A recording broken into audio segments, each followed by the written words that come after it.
Good morning. I thought I would give you a little glimpse of how our morning routine at Equus Enlightened goes, because my horses mostly have the run of the property, at least the enclosed part of it, and they are actually very easy to feed and deal with. We don't have any feeding time dramas or anything like that, and I just wanted to let you all see that this is possible. It's a happy, healthy way for your horses to live and to hang out, and it's what's actually natural for them, because us feeding them is unnatural. But as you can see, they've got grass out in the field now, so even though they know I'm here, they're not really rushing to come in and get their grain.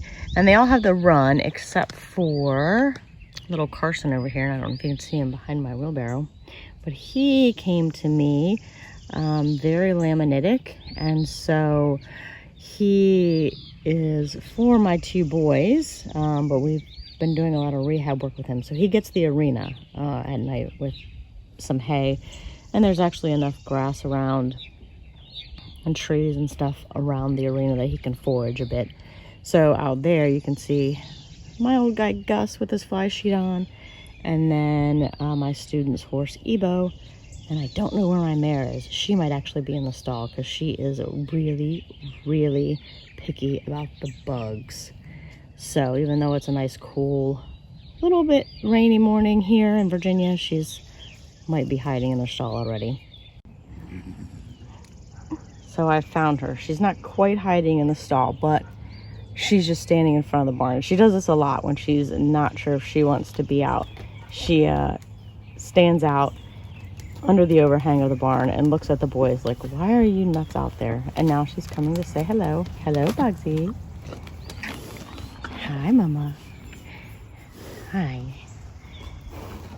Bugsy had no real horse socialization when I got her.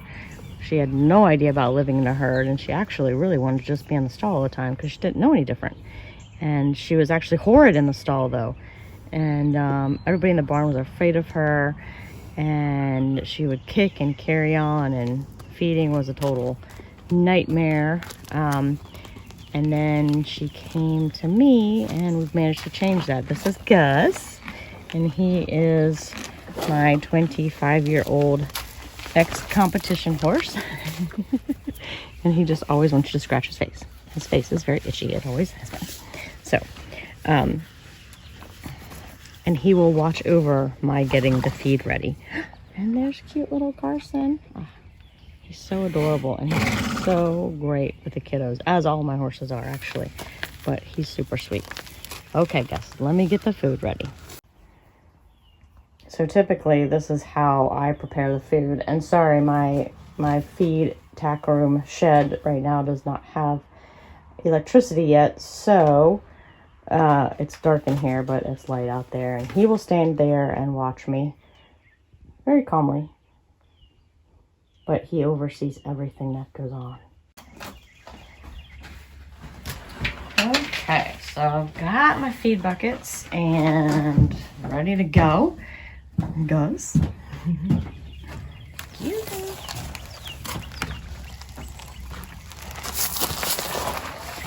There's Miss Bugsy. She's waiting patiently at her bowl. And she's going to give Gus the hind leg and the, you can't have my food. But this is a huge improvement for her because, wow, before. So you see Gus goes into his stall. That is Ebo down there. He's already waiting in his stall.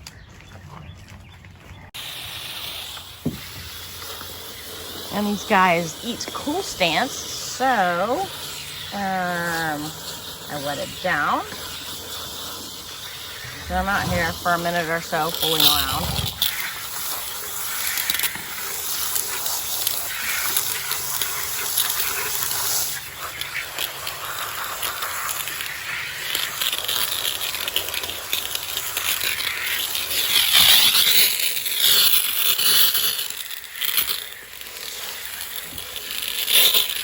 Gus probably thinks it's taking me longer than usual, so I should probably move it along in his opinion.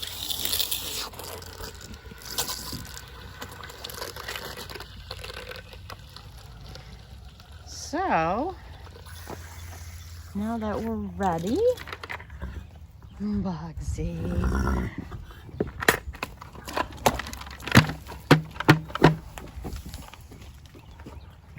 Sorry if you guys get some ground, but I'm not used to doing this, carrying the camera with.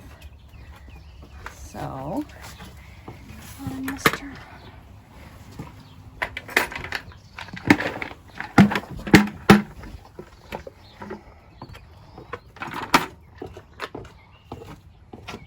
Go do.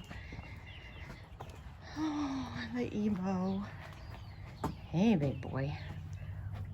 Where's your feet thing? Oh, there it is. And we use ground feeders, so sometimes they're not always in the place where you left them because they'll play with them overnight. But that's it. And now Carson is waiting patiently, so we'll go get him. Hey, buddy.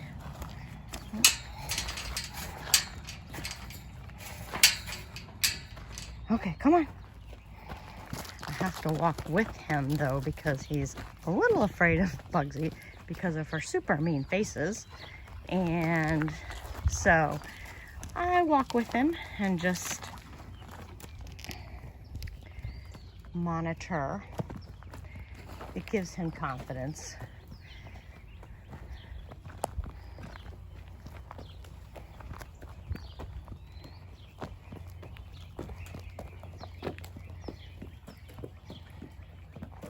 Because Carson is the only one of mine that stays in during the day, just this time of year to keep him off the grass and gives a little feet a rest. Although you can see he was doing pretty well there.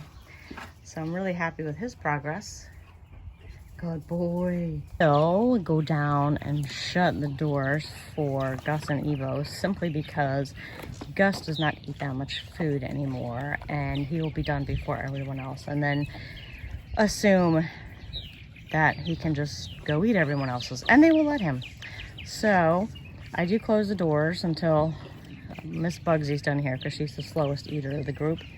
And then they all, this time of year, they'll get some hay in their stalls because they'll pretty much hide out in their stalls all day. Although today, with the weather being this way, they may not. But if it's sunny and buggy, they're definitely hanging out in their stalls. So I give them a little hay in the stalls. And then we do the same thing again in the evening. And one thing that, there's Belle, my dog. She loves the food as well. So she likes to harass Bugsy for her food. And they have this nice little game of back and forth they do. But what I noticed about when I've had horses actually at home since I was about 11 years old, but was always more of the competition barn style. And when I went away from that for several years, I was in college and living overseas and, you know, doing adult human things. And then I came back, and when I had horses with me again, it was just, gosh, it was so much work to keep them in that environment. And I had learned over the years that they didn't really need that environment, and they don't really thrive necessarily in that environment either. And it's a lot more work for your human, especially if you are a one-man show taking care of your own place, or, you know, you work and you keep your horses at home. Much easier to kind of let them have the run. They can come in and out as they want, and you know, they can forage all day and just be happy, healthy horses. So one thing too is that our schedule is not really set. We kind of have a routine, but it changes based on the season, and the times that they get fed are not always concrete. I'm not a huge morning person. So in the summers, they do get fed a little earlier, usually because I'm trying to get things done before the heat of the day, but in the winter, not so much. And then in the evenings, my student helps me feed a few evenings a week. And a lot of times this time of year, we base it off what the weather's like. If it's really hot, like it was yesterday, we don't feed until later, so they can hang out in their stalls a bit longer, because they won't wander out in the field until the sun starts to go down.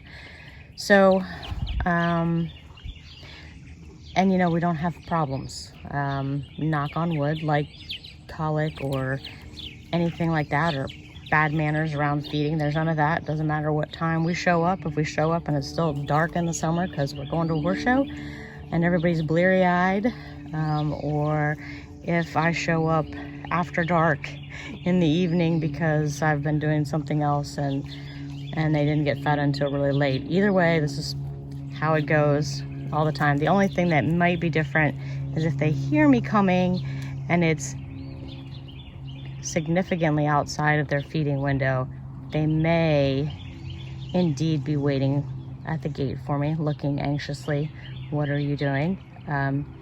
But again, usually it's Gus or Ebo, and Ebo will then let everybody else know, and then Gus will come over and they all sort of let him do the watching. So there's really no jockeying for position.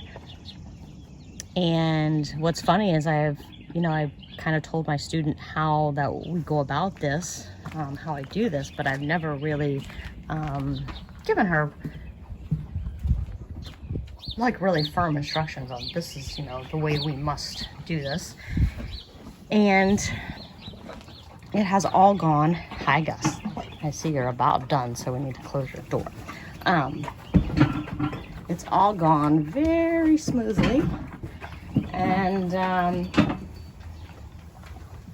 every now and then she will do something that's outside of their normal routine. So it'll change things up, and it's actually quite funny usually at that point, because they all just look confused.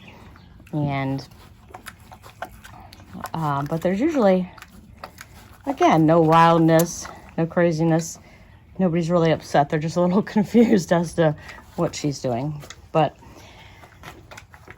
this is definitely a more relaxed way for all of us to be, and I love it, especially having two toddlers. I don't have to stick to this rigid schedule and have them be in the stall X number of hours a day, and have to clean stalls because they're filthy dirty all the time, and all of this. So I do enjoy keeping my horses like this, and I think that they enjoy it very much more relaxed and happier. And that makes them a pleasure to be around all the time. So happy horsing. I'll talk to you later.